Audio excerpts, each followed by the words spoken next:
So you are making an inflatable shape. And that is supposed to be a cylinder with a height of 6 inches. One end of the cylinder being a flat disc, so nothing sticking out. And the other end is a half of sphere. That's a hemisphere. The machine that produces it is very consistent about the height. So that 6 inches, it nails it. Perfect.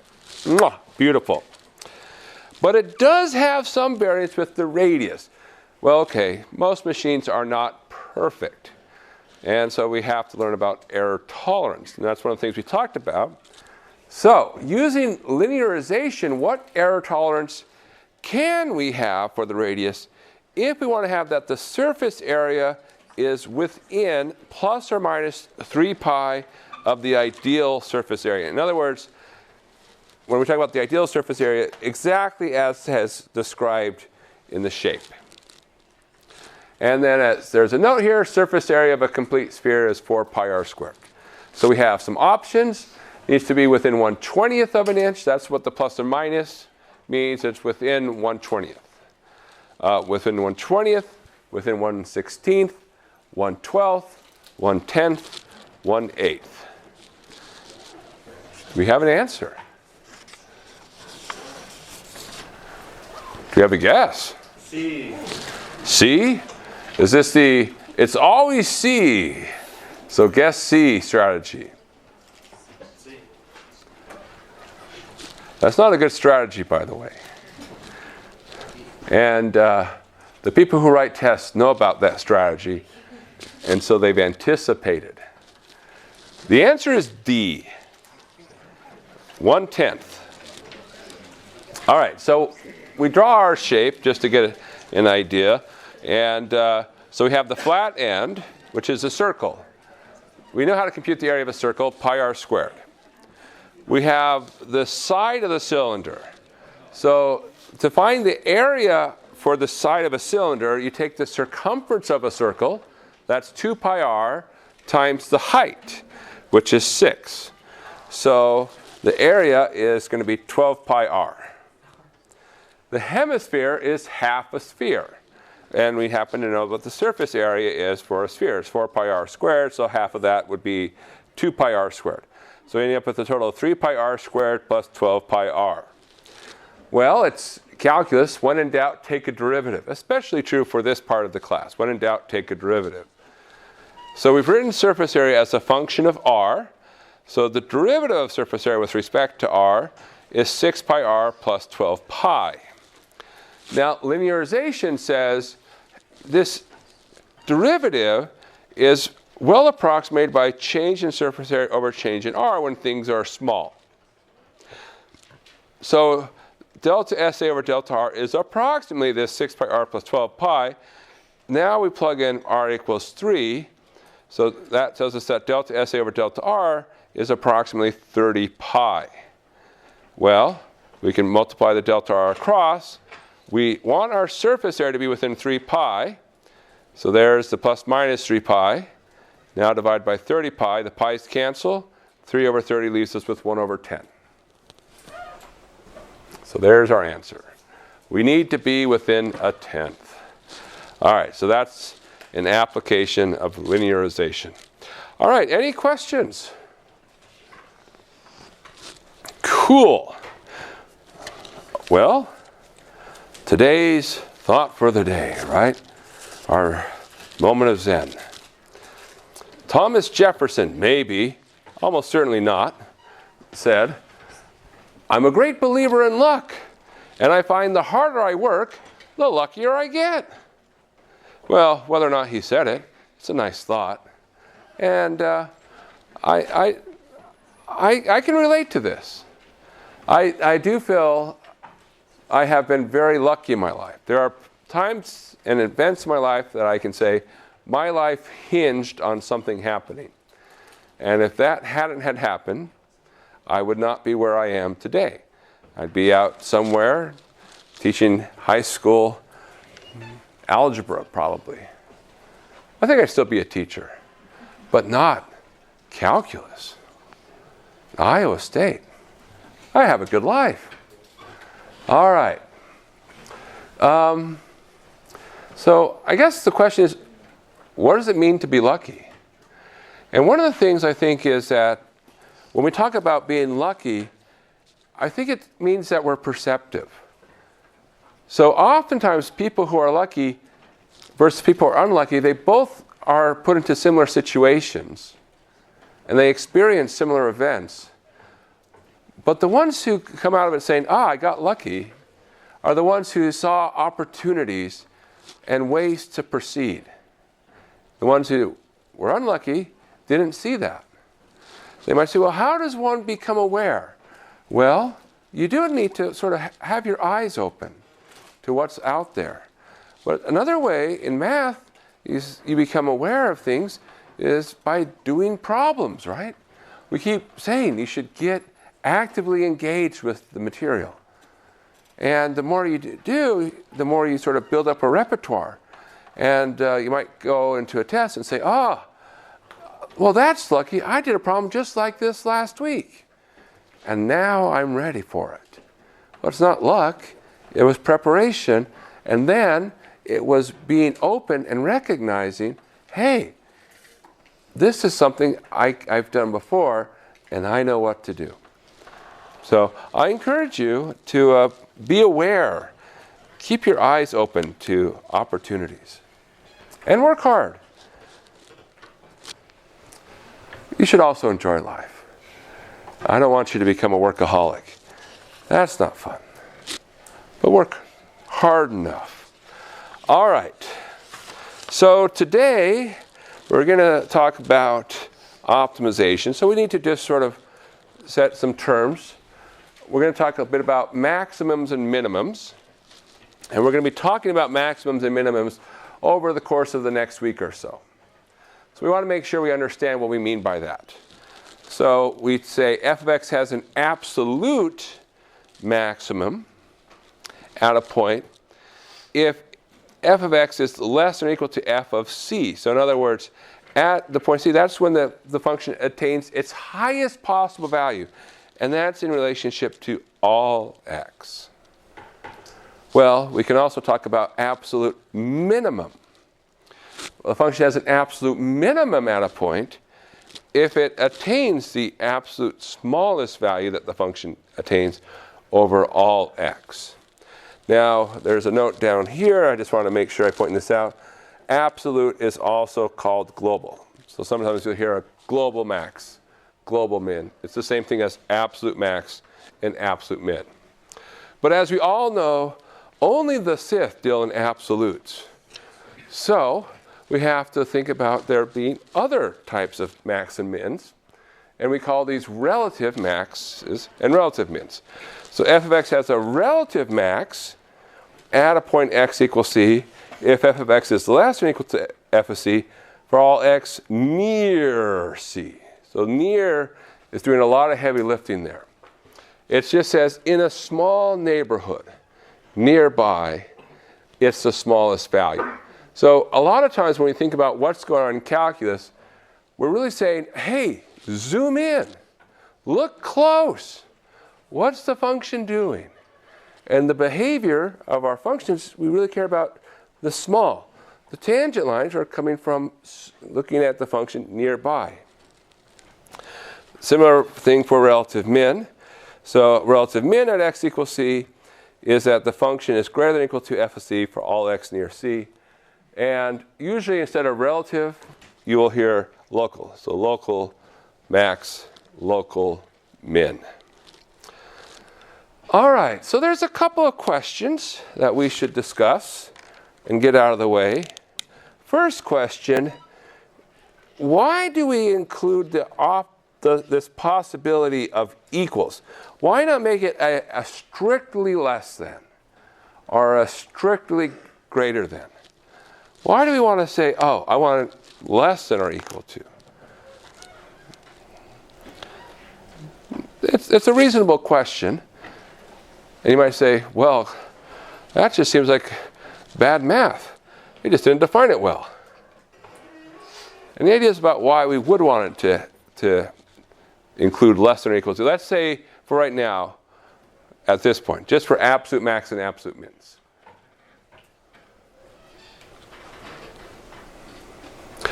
Well, here's another question. Can a function only attain one absolute max? Now I have to be careful about what I mean by that. So in terms of the y, can there only be one absolute max? Y being the output.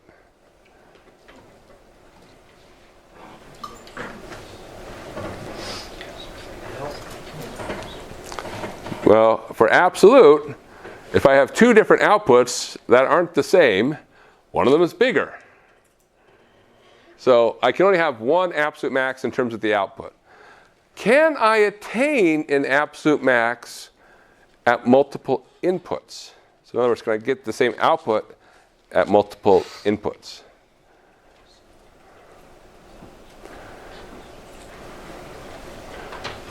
And can you think of a function that does it? Sin x is a great function that demonstrates this. So y equals sin x, it goes up and down. And what happens is that sine, what's the maximum sine can get?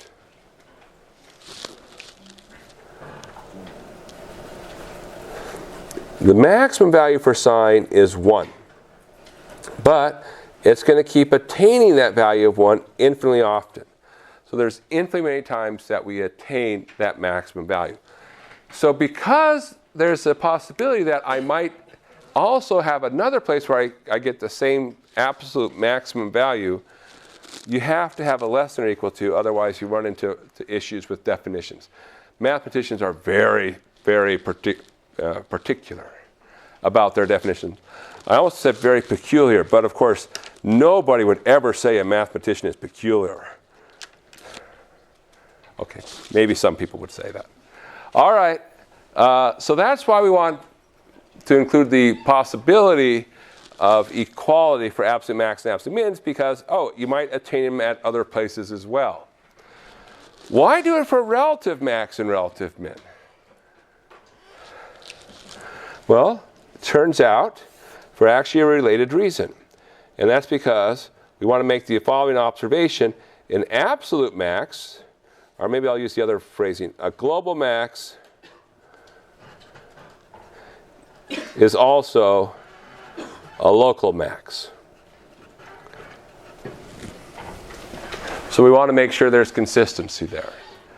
So we want to make sure that anything that's a global max is also a local max. So that's why these have the opportunity to be less than or equal to or greater than or equal to.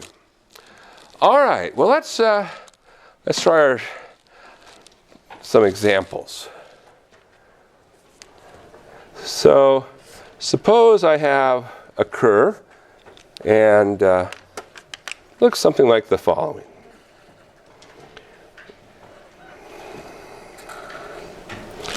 Okay, there we go. Let's go through and talk about some interesting points. What's this point? What kind of point is it? Or is it nothing? It's what? Endpoint. It's an endpoint. Good. In terms of these four, is it anything?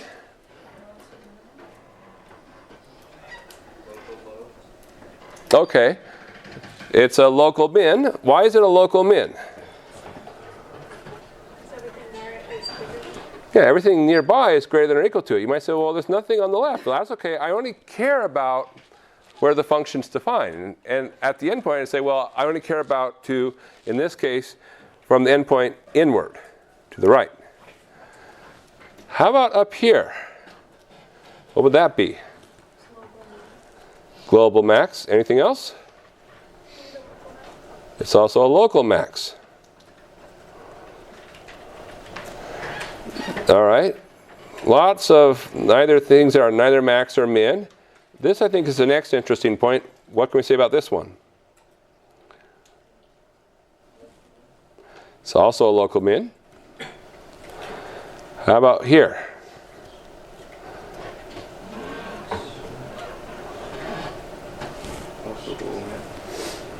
Is it a global max? No, because there's other points that are higher. But is it a local max? So local max just says look nearby. So even though there are points that are higher further away, nearby it's the highest point. So this is a local max. How about down here? That's the absolute min, or the global min. Is it anything else? It's also a local min. And this endpoint? Local max. All right.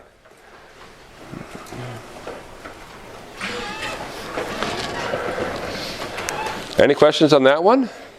Now that that's our warm-up one. Okay, now for the fun one.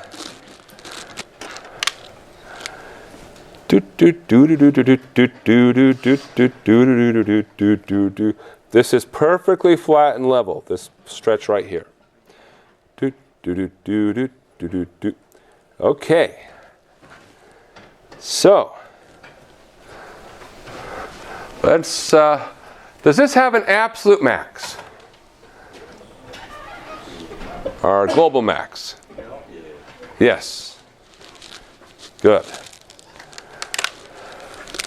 So up here, this is a global max.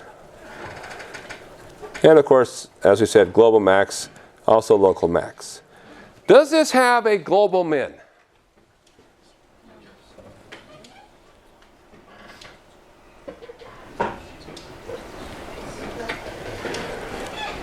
No. But this is really low, right? Well, but the circle tells us what? Function is not defined there. You might say, oh, but that's okay, I'll just come over here. But you see, I could get smaller. All right, but I could get even smaller. So I can keep getting smaller and smaller outputs, but I can't quite reach it. So there's no global min. And this isn't a min at all. Because any point on the function, I can get smaller, but that's not a point on the function, so I can't do any comparisons. So this one right here, it's very frustrating to us. Now, there's not a technical term for that. All right. How about this point?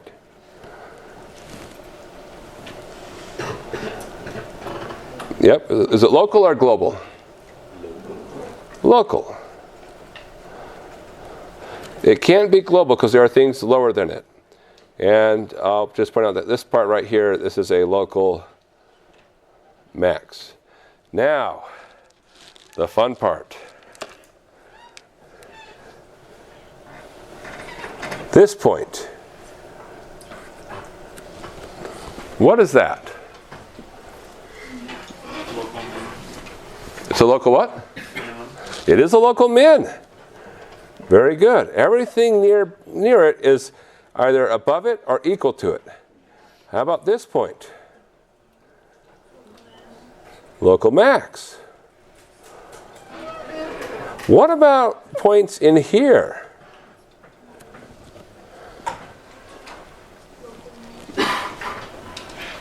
They're local mins? Is that all they are? Can you be anything else? Both. Both what? Local min and local max. Yeah. This is the fun thing about definitions. You get to situations where you say, this is both a local min and a local max at the same time. So that's one of those things where you have to say, okay, once you make definitions, you have to accept the consequences that come from them. So this is why mathematicians, they spend a lot of time thinking about definitions. And then they spend a lot of time thinking like, I wonder what that forces on us. All right. So we've talked about our mins and maxes. All right. Any questions about mins and maxes? Well, one of our goals is we want to get to be able to say, where can a local min or a max occur? Similarly, where can a global min or max occur? And sort of the mindset that we have is, if we're looking for a global min or a global max, it's also a local min or a local max. So we say, okay, where can a local min or a local max occur? And we make some observations. So we say, all right, suppose our derivative is positive. All right, that could be what happens. If our derivative is positive, it says locally our function looks like something that's going uphill. Because locally it looks like a flat thing with positive slope. So to say the derivative is positive is nearby the function is approximated by a tangent line with positive slope. So we're going up. Now, question. Suppose this is our picture. Could this be a max?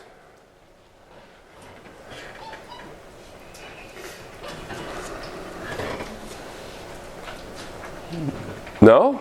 Like C? The point C? Yeah, the point C. Could C be the max? Okay, so we have one person who thinks no. You're right. I'm sure we have many people who think no. We have one person willing to say no. Don't worry, there's no penalty for wrong answers in this space. This is a safer space. The exams, that's more dangerous. All right, so why is it not a max? Well, what happens if you move a little bit to the right? What's going to be happening to the value of the function? It's going to get bigger. Because nearby, I'm just thinking of very small perturbations. So the whole idea is I can only say things about small changes.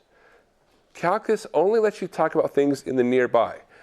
But if I know that my derivative is positive, I say, oh, I can perturb a little bit, move C to the right, and the output will go up. What happens if I move C to the left? Decrease, the output will go down.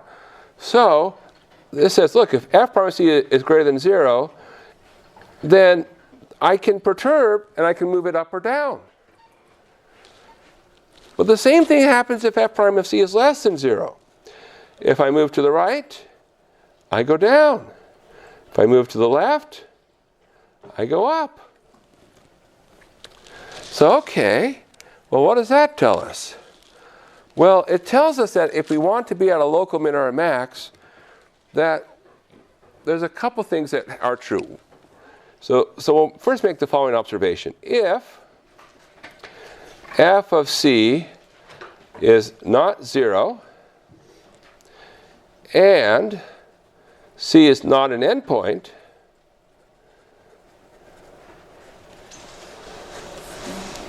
then the conclusion is C is not a local max or a local min.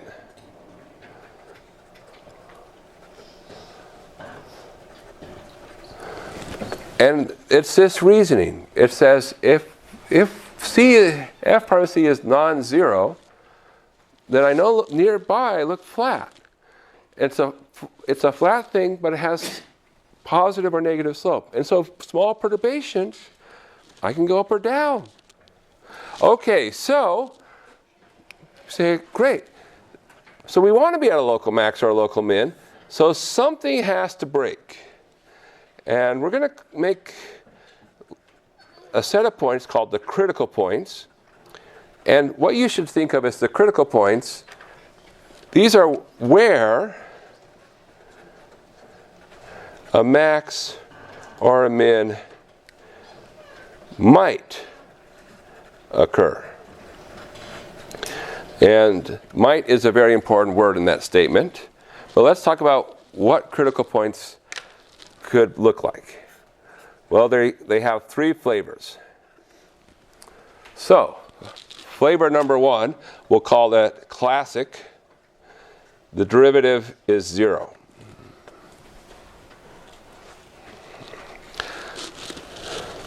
Flavor 2 is that the derivative is undefined.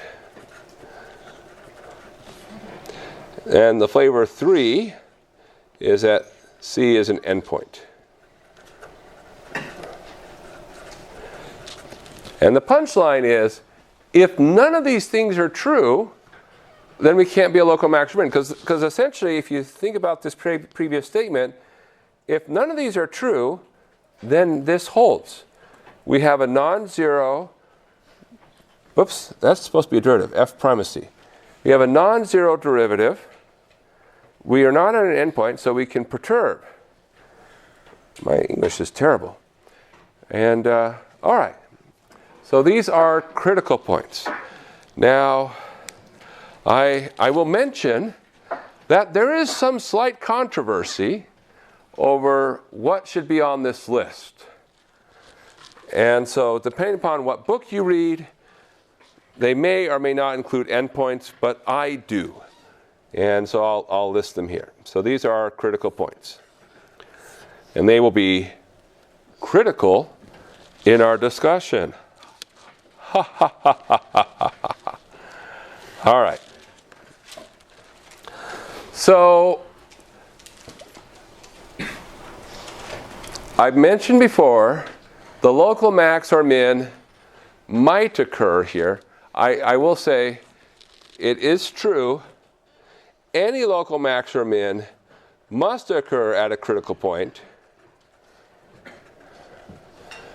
But the opposite is not true. So the opposite is to say, oh, if I have a critical point, it must be a max or a min. But that's not a true statement. So not all critical points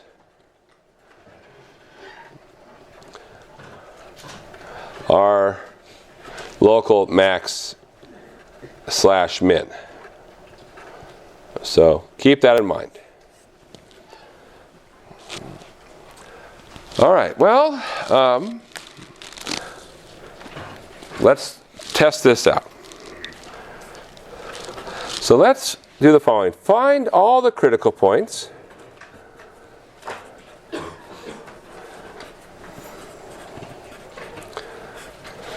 for f of x equals x to the 2/3 e to the minus x over 3 for 1 less than or equal to x less than or equal to 5.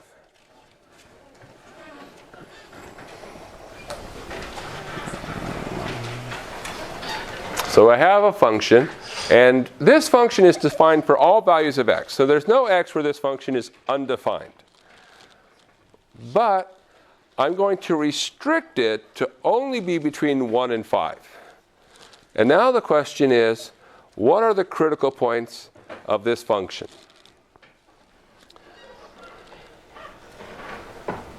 So how do we go about finding these critical points?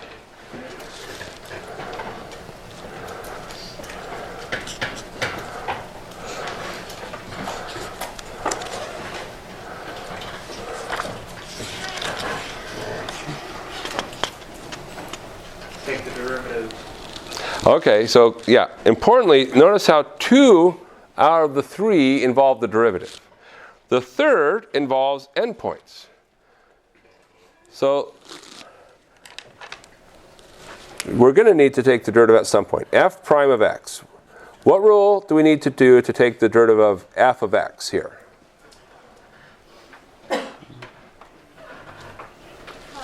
Product rule. And we need the product rule because there's a product. Ha-ha. Ho, ho, ho. Ho, ho, ho, ho. Uh-huh. Uh-huh. Okay, so the derivative of x to the 2/3. 2/3 comes down. 2/3 subtract 1 is minus 1/3. E to the minus x over 3, you leave that as is. Plus x to the 2/3. And now we're going to have the derivative of e to the minus x over 3. That's going to be minus 1/3 e to the minus x over 3.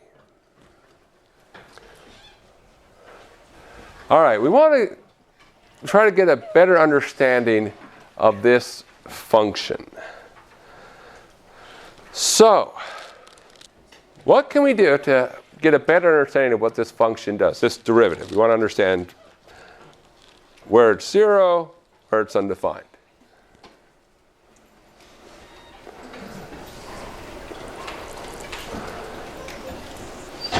So if you saw such a function in the wild, what would you start doing?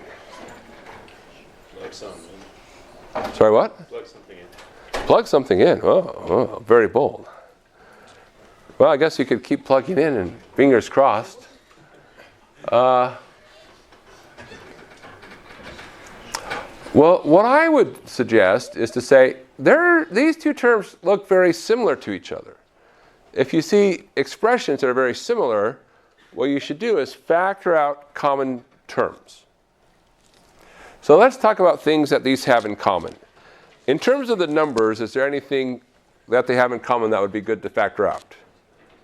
E to the minus x over 3. Okay, well, we can do that. I was thinking of the 1/3, but all right. 1/3, that's my contribution. E to the minus x over 3, all right. That's somebody else's contribution, but a good suggestion. And then this mysterious gap here. Interesting. I'm always suspicious when I see a mysterious gap. What else do both terms have?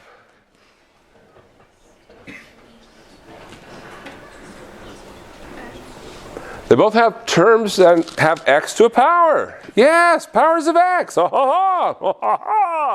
Okay, they both have powers of x. So we're going to pull out the lowest power. Which power is the lowest power? Is negative 1/3 the lowest power, or is 2/3 the lowest power?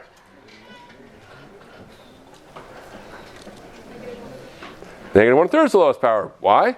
Because it's a smaller number. So you pull out x to the smaller number. All right, so we're pulling out the lowest power of x. Now, from the first term, what's left? Because we got the x negative 1/3, we got the e to the negative x over 3, we got the over 3, we're left with 2. From the second term, I'll go ahead and give the minus as a freebie. We got the 1/3, we got the e to the minus x over 3. What power of x is left? We have x to the 2/3. We pulled out x to the negative 1/3. We're left with x to the, you're right, it's just x. X to the 1. Now, this is the part where most people are like, huh? So let's perhaps pause. Why is it just x? So how would you figure out what's left? Well, when you're pulling terms out, if I pull out a power of x, what I can do is I can subtract the power of x I pulled out. So for instance, here I had x negative 1/3. Negative 1/3 subtract negative 1/3 leaves you with 0. So you have all the x's out. 2/3 subtract negative 1/3 becomes what? 1. Becomes 1. So you're left with the x to the 1.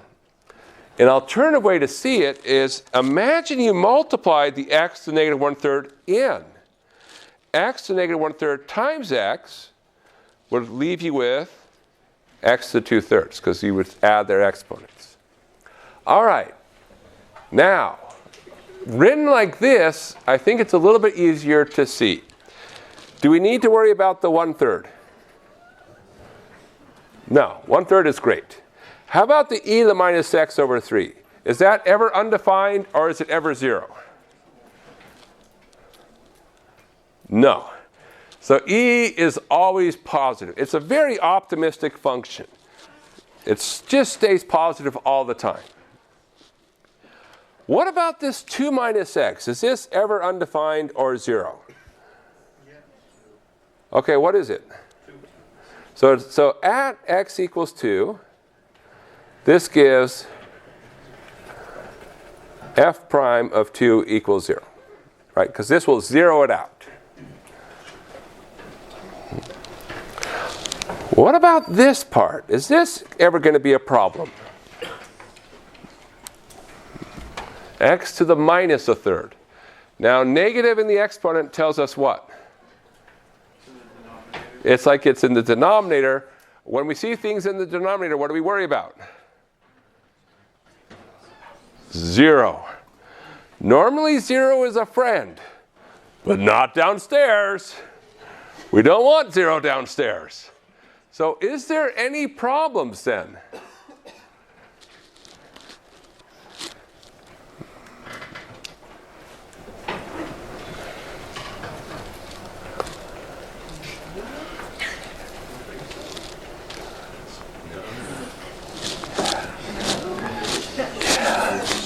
Yes, there's a problem.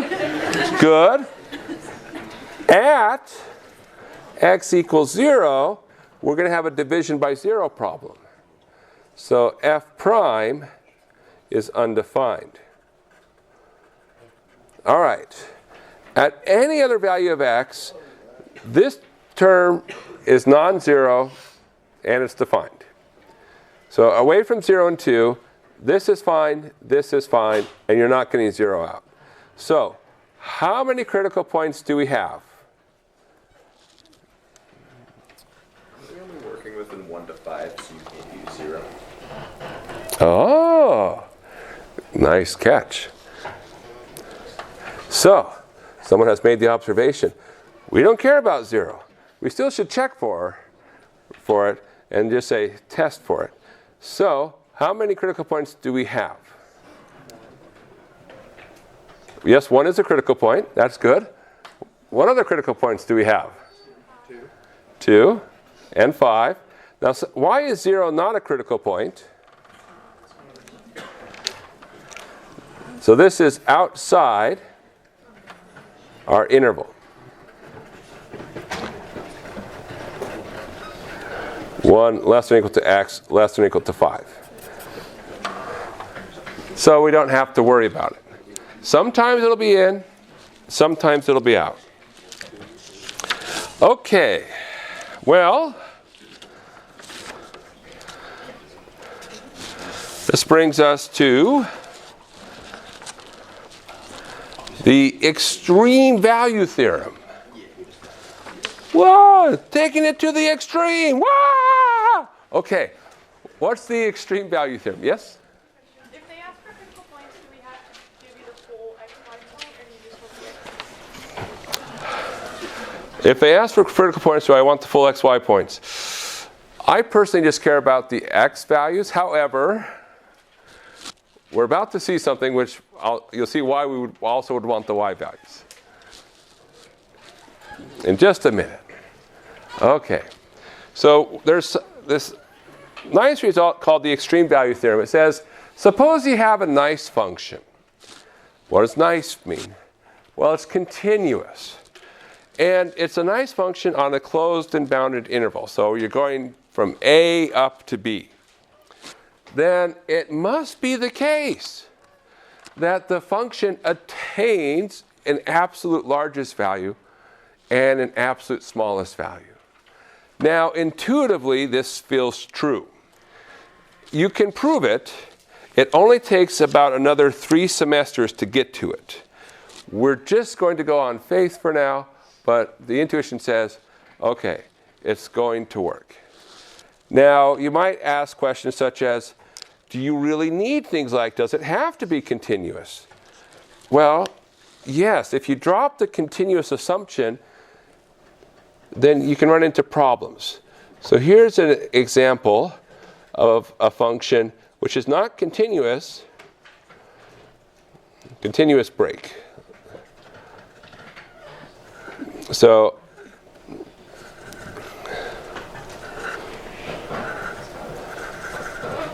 here is x equals a, here's x equals b. This function does not have an absolute max or an absolute min. And the problem is, you say, well, this point up here should be where the absolute max should occur. Well, where the absolute max occurs is where there's a continuity problem. So continuity says, oh, I think the absolute max should be here, but if you're not continuous, it might be a hole. So you might not be able to attain it.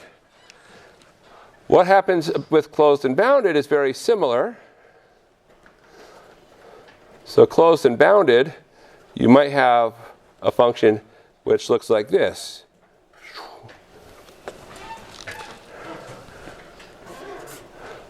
where I start here and I just keep getting larger and larger and let b somehow all the way off to infinity. Well, now there's no absolute max. It keeps going forever. Is there an absolute min? No, because I can get close, but I can't attain that value. All right. So we do need to be continuous, and we do need to be closed and bounded to guarantee that we have an absolute max and an absolute min. But the good news is, once we know that there is one, finding it is straightforward. What do?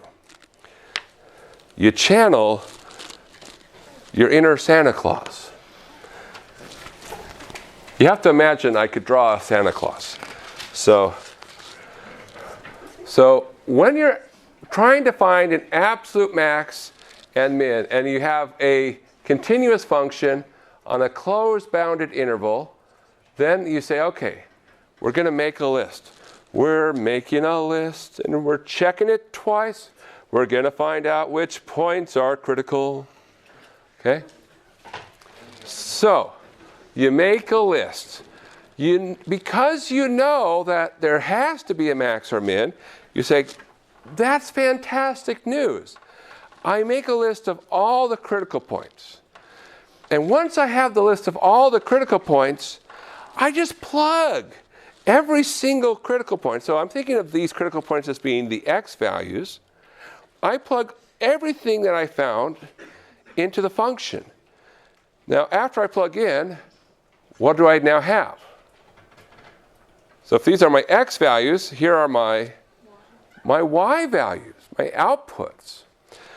Now, the absolute max or min has to be somewhere on that list, because the absolute max or min is a local max or min, and we made a list of all the places where a max or min could occur. So now I say my list has the absolute max and absolute min on it, so I just read my list. Whatever the largest entry is, that's the absolute max. And whatever the smallest entry is, that's the absolute min. All right.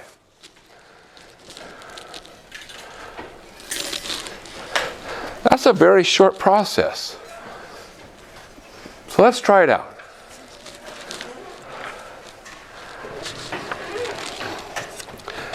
Find the absolute max and absolute min for the function 12x to the 1/3 minus 3x to the 4/3 for -1 less than or equal to x less than or equal to 2.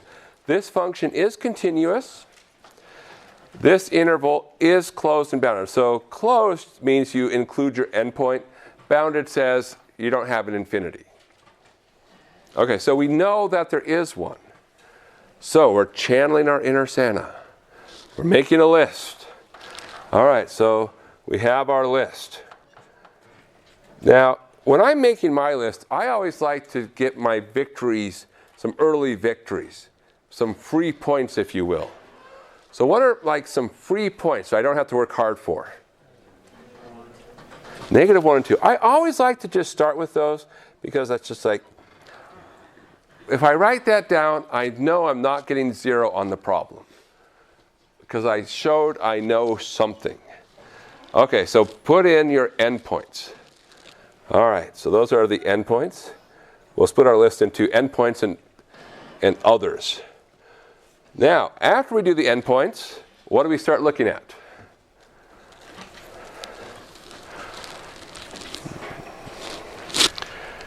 After the endpoints comes the derivatives.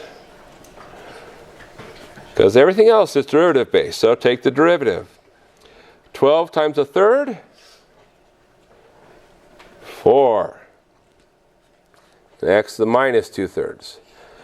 3 times 4/3,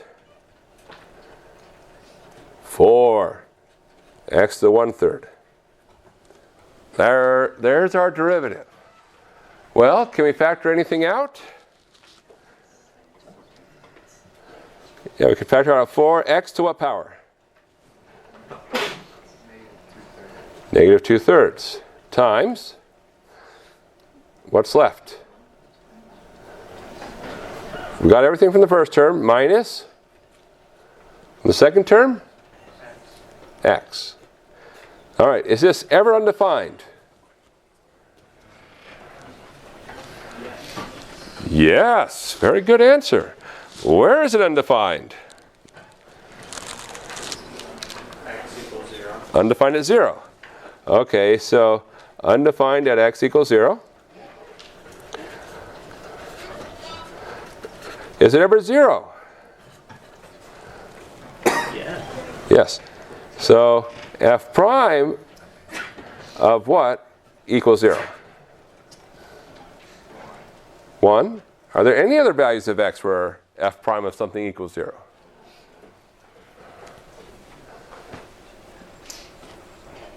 Nope, that's the only one. All right. Do I add 0 to my list? And what sort of we already know it's where the derivative is undefined. What's the only thing you have to be careful of? Is it in your interval? Is 0 between -1 and 2? Yes, so then it makes our list. Okay, so that's where the derivative is undefined. Does 1 make our list? Yes, because it's between -1 and 2, and that's where the derivative is 0. So we had all three types here. All right, so we finished step 1. We've made a list of all the critical points. Now what happens in step 2? We plug each one of these, not into the derivative, but into the original function.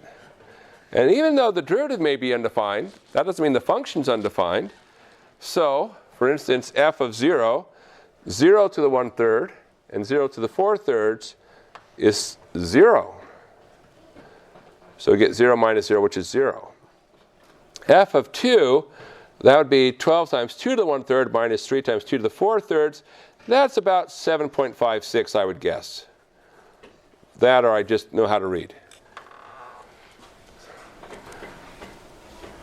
Probably I just know how to read. What do you get when you plug in 1? 9. 12 minus 3. 1 to anything is 1. So 12 minus 3, 9. What do you get when you plug in -1? Oh, not quite. What's the cubed root of -1? -1. What's -1 to the 4/3 power? It's going to be 1. So you get minus 12 minus 3, known as -15. Okay, so what is our absolute max? We look for the largest number. 9 is the largest output, so that's our absolute max. What's our absolute min? Look for the smallest number. Absolute min. So we found our absolute max and our absolute min.